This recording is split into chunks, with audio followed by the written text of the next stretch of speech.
Hey everybody, Paul here with Pretty Good Golf, and in this video I am reviewing the Mizuno ST Max driver.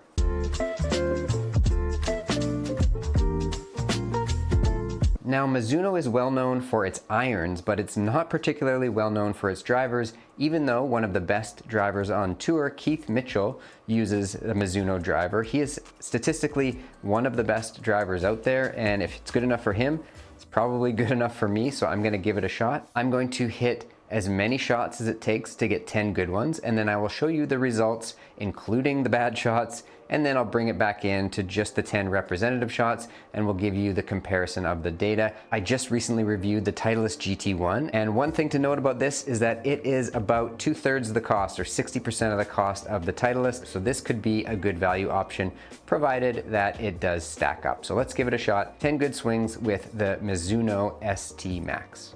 All right, so this Mizuno is a 10.5 degree head, but I have it lofted down to 10 degrees to match up better with other two drivers that I tested in a previous video.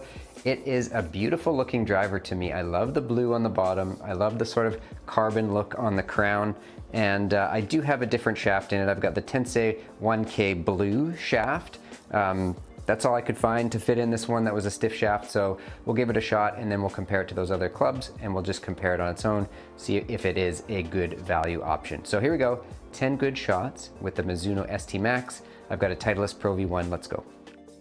All right, I do like the look of this. It does look like it sits a bit closed at address, so I am slightly worried about a left miss, but I shouldn't worry about that until I see it happen. So let's give it a shot here.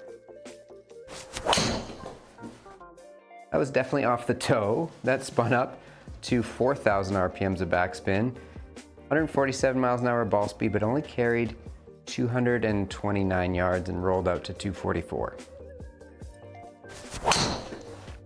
That felt like the center, or a little more centered. Still only 226 yards of carry, 148 miles an hour ball speed. That's not great for 107 miles an hour of swing speed. And it launched at 19 degrees. So high launch, not ideal so far. That also felt off the toe. That's probably keeping it straighter. 146 miles an hour ball speed, only 242 carry. Rolled out to 260. Okay, maybe got it going a bit more left, but still 246 yards of carry, 151 miles an hour ball speed, a little bit better. 3,300 RPMs of backspin though. It's gonna roll out to about 263. Not a bad drive, but definitely not optimal. Goofy swing, a little low on the face, so it spun up to 3,500 RPMs of backspin.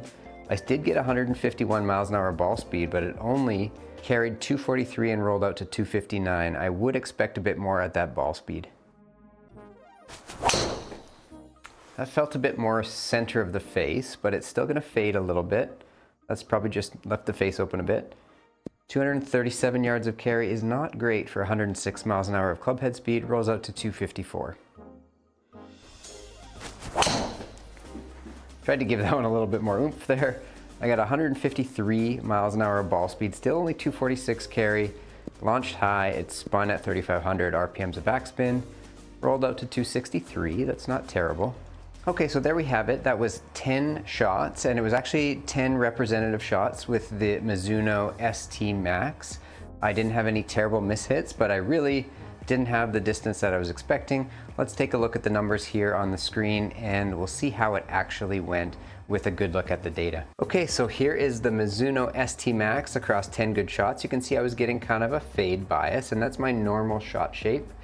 I was getting 149 miles an hour ball speed on average. That's lower than my usual. I would say I'm usually around 152, 153. It was spinning up at about 3,500 RPMs of backspin, and that's kind of what it's designed to do. It's designed to launch high, so we got 17 degrees of launch, spin a little bit more to keep you in the fairway, but 239 yards of carry and 255 total is not ideal for 106 miles an hour of swing speed. I would definitely be expecting probably 10, 20 more yards. Normally I like to see 260 yards of carry and 280 total. That's kind of my usual go-to with my gamer, but even at that same swing speed, we are only getting 239 yards of carry and 255 total.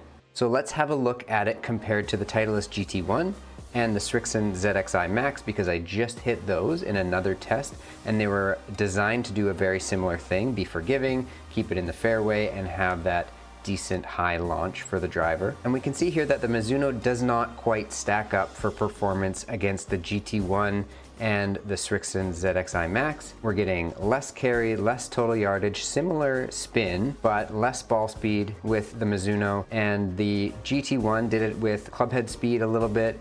The Srixon did it with decent smash factor. The Mizuno here just wasn't quite getting it done. I know it's more of a budget golf club compared to those two, but for me, I would take the performance over the cost savings. So there we have it. I really wanted to like this Mizuno ST Max driver. I love the way it looks. I love that Keith Mitchell uses it on tour. He's one of the best drivers in the world. He doesn't use this club, but he uses a Mizuno driver, and they're not all that well known for their drivers. They're more for their irons, and I was hoping that I would find something a little bit more value oriented, less expensive than stuff like the Titleist GT1 or even the Srixon ZX Max. I was hoping this would stack up, but it really just doesn't for me in this test. I got less ball speed, less distance, just as much spin as those two drivers. It was pretty forgiving, but I'm gonna be giving away like 20 yards if I use this. So this one, definitely not going in my bag. I'm gonna bring it back to the guys at the Golf Performance Project, and maybe they'll tell me who this is actually for, because it's not for me. Anyway, if you know who this is for, let me know in the comments. I love talking about this stuff. And if you like this video, please subscribe. It's so fun watching this channel grow. Thank you for watching, and I'll see you in the next video.